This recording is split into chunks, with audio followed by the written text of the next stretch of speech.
hi everyone.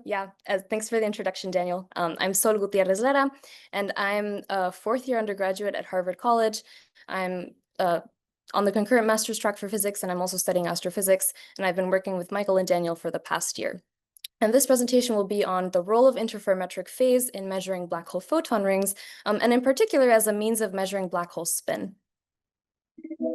So black hole spin drags and distorts the surrounding space-time, and this has an effect on the photon rings that we see. In particular, this nested series of subrings will get sort of shifted incrementally to one side, and they'll kind of get squished as well. And so we ask, how do these effects manifest in the visibility response, if they manifest at all? And I also mentioned phase in particular, so why interferometric phase? Well, we think it's a very powerful tool. As I said before, the shift and this stretch, shifting doesn't really affect the visibility amplitude. You're not going to see that manifest at all, but it does introduce a phase slope, and this slope will grow linearly in the baseline. And just to illustrate concretely what I'm talking about, here are three different black holes, maximally spinning down, minimally spinning, that's the middle one, and then maximally spinning up. All the other physical parameters are held fixed, and there's really not a lot of inclination. And so if you look at the second row, that is the visibility amplitude. And, as you can see, there's not much of a variation between the three black holes. But if you look at the third row, that's the visibility phase. And there's actually those really vary wildly. So that already kind of is an indicator that the phase encodes information that sometimes the amplitude does not. And so I think we lose a lot of, we don't want to lose the detail that is encoded in the phase that is not, manifest in the amplitude. So first, we took kind of both an analytic approach and used, then numerical simulations. So for the analytic approach, we can start by just sort of, how do we model the photon ring analytically? It's a ring, it's very thin, it's very bright, so we can model it as a delta ring. This is just sort of the bare bones visibility response, or the Fourier transform of a delta ring in the image domain. Its visibility response is a Bessel function of the first kind of 0th order. And the most important thing to note here is that it's completely real. It doesn't have a phase, really. Its phase is just 0 and pi when it's positive and negative.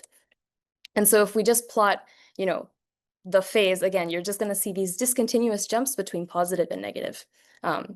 Absolutely nothing interesting here. So if we want to model the photon ring, we also want to model the kinds of distortions it can experience from spin. So in particular, we're going to squish it, and we're going to include, this phase factor, which just corresponds to how much it's translated in the sky. So first, we don't translate the ring, we only stretch it. And as you can see, this, it's pretty obvious in the Fourier domain. But the thing to note here, I suppose, is that there's no complex part introduced. The phase is still just always red and blue, 0 and pi. If we don't stretch the ring, if we only shift it, then, in each tire, you kind of see this gentle phase slope be introduced. And the more you shift it, the more pronounced it becomes, the greater the variation. And then if we do a combination of stretching and shifting, this is what you expect. Again, you can kind of see it squished in the rightmost column, and the slope is much less pronounced if you don't shift it. If you only shift by 1 microarcsecond. Now, if we want to plot the phase at some fixed baseline, let's say 25 gigalambda and then 5 gigalambda, so very close and very far out, you can see that, first of all, if the ring was completely unshifted and unwarped, you would only expect to get straight lines, because for each circle, you would only be sampling 0 or pi. But that's not the case in any of these plots. So the dramatic flips come from the fact that the ring is, even though minimally, kind of warped. So the circle will always be kind of jumping between pi 0, pi 0.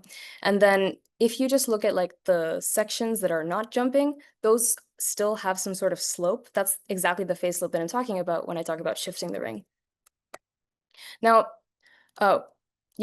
one sort of property of interferometry is that we can't really say anything about absolute positions or absolute displacements in the sky. So if you take an object and you move it around, you're not going to see that manifest in your visibility.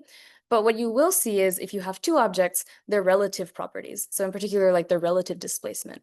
And that's why, Vex could be so important, because we're looking at both the n=0 and the n=1 ring. So now if we have the superposition of the two rings, we can say something about the relative displacement of their centers. So here is a more comprehensive visibility sort of response. The top row, that's the J0, sorry, that's the 0 index, that's for the n=0, and then the 1 index, that's for the n=1. Importantly here, I'm going to hold the n=0 fixed at the origin. I'm not going to stretch it. I'm not going to displace it. And the n=1 is the one that will be shifted and the one that will be stretched. So first, there are a couple more parameters that we can toy with here.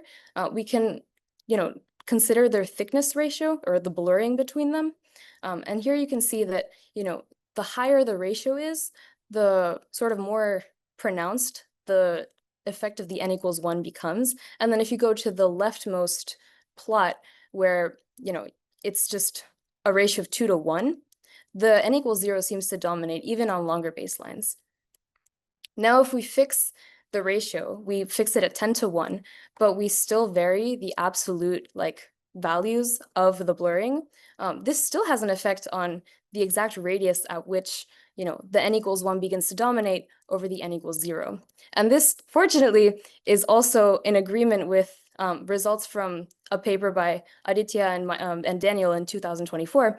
And it's just a derivation of the transition radius as a function of flux and blurring of the two rings. So now, if we fix the blurring at 5 to 0.5, and we do not shift the n=1, we only stretch it. Again, this looks very similar to the plots that we saw in the case of a single ring. Now, if we don't stretch the n=1, we just shift it. This also looks very similar to what we had in the case of a single ring, except this time we know that these are absolute displacements, so this is something we can measure. And again, the more you shift, the more pronounced the phase slope becomes. And importantly also, even in the leftmost plot, where the shifting is not too great, it's only 2 microarcseconds, you still only need to go out a distance of about 10 gigalambda to start to visibly see the phase slope introduced along each tire. So now if we combine stretching and shifting, you get, kind of the funkier plots, I think. But even in the leftmost case, which is minimal shifting and not a lot of warping, you still see a nice gentle phase slope. And if we do the same thing that we did for the n=1, we fix the baseline, we fix it at 25 gigalambda and at 5 gigalambda, we can still see, especially at 25 gigalambda, it's very clear that, the phase kind of slopes with regard to each tire that it's in. So now, another thing we did is we kind of tried to simulate a night of observations with Bex, but we just fed it the bare toy model of the two superimposed delta rings. And essentially the takeaway here is that closure phase does a much better job of pinpointing the shifting of the n=1, and amplitude does a much better job of pinpointing the stretch of the n=1. So now we can go further. We can ask, okay, we have this nice, pronounced effect from shift on the phase, but we've only been working with, perfect geometric models of delta rings. We haven't actually included any physics. So if we include additional physical parameters, such as, ordered magnetic field lines, so isotropic or anisotropic emission, basically, and we include tilt of the disk, we fiddle with the mass to distance ratio, and we include plasma speed, does this pattern still persist? And so to answer this question, we used Daniel's program called CurbBAM, and this is a semi-analytic accretion disk model, and it allows for synchrotron emission or isotropic emission. And importantly, we can hold plasma properties fixed while varying the spin and the viewing inclination. So this is my final plot for you guys. It's, here are 3 different black holes. They have different physical parameters. That's the first column. In the second column, that's the corresponding visibility phase response. And then in the third column, that's for a black hole with these physical parameters, but varying the spin from -1 to 1. what does the relative displacement, horizontal and vertical, of their centroids look like? And yeah, importantly here, we're not using the exact geometric center of the rings, we're using the centroids, so just like the center of the flux density.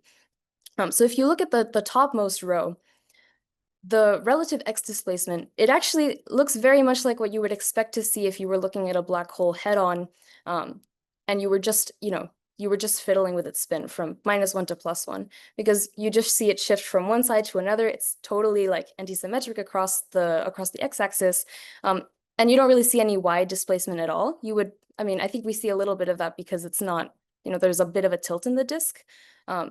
And the phase response looks very similar to what, our geometric plots were producing. Now, if you include anisotropic emission, the phase response looks a little different. But if you go to the centroid displacement again, you still see that nice slope along the x coordinate. It is shifted, like it is translated. It's not, from -1 to +1, but the slope persists. And then even if you keep the anisotropic radiation, you include plasma speed, you fiddle with the mass to distance ratio, and you dramatically increase the inclination to like 30 degrees, the phase response looks completely whack. But the centroid displacement, again, it is, amplified and it is translated to like different values, but the slope itself persists. So the last thing we tried to do was to just kind of like see if we could do like an eyeball measurement of spin just using the topmost row. So if you take this black hole, it's inclination 17 degrees, no plasma speed, and it has isotropic radiation, and you take its centroid displacement plot. You can kind of estimate that, okay, maybe 1 microarcsecond of displacement per unit spin. So that means that if we want to measure spin to within 10%, we need to measure it to within a shift of 0.1 microarcseconds. And so this, you can essentially just translate this into a lower bound on your signal to noise ratio.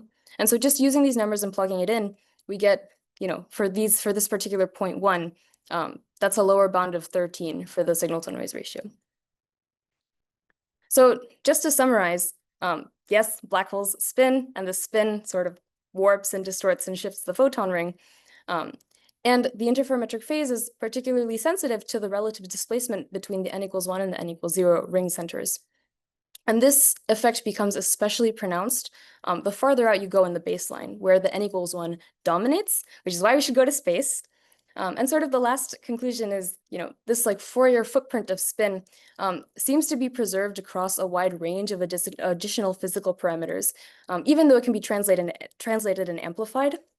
And so this is why, our claim is that this makes phase a very powerful tool for detecting and perhaps measuring black hole spin. So yeah, thank you very much. Outstanding. Thank you.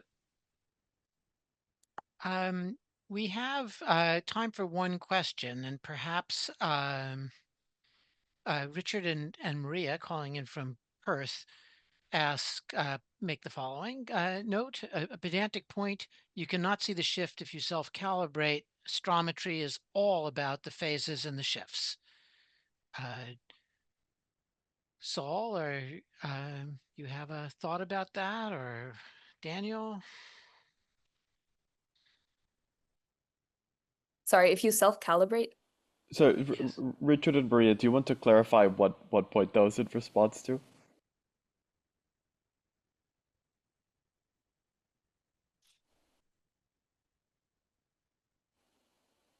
Well, I think that's exactly why Sol's highlighting the relative displacement, because I'm guessing it was in response to the single ring alone, if I had to I guess. think so. Yeah, I totally agreed. We don't expect that Bex will be able to do absolute astrometry. Yeah. Yeah, that's why we were so focused on the n=0 and the n=1 together.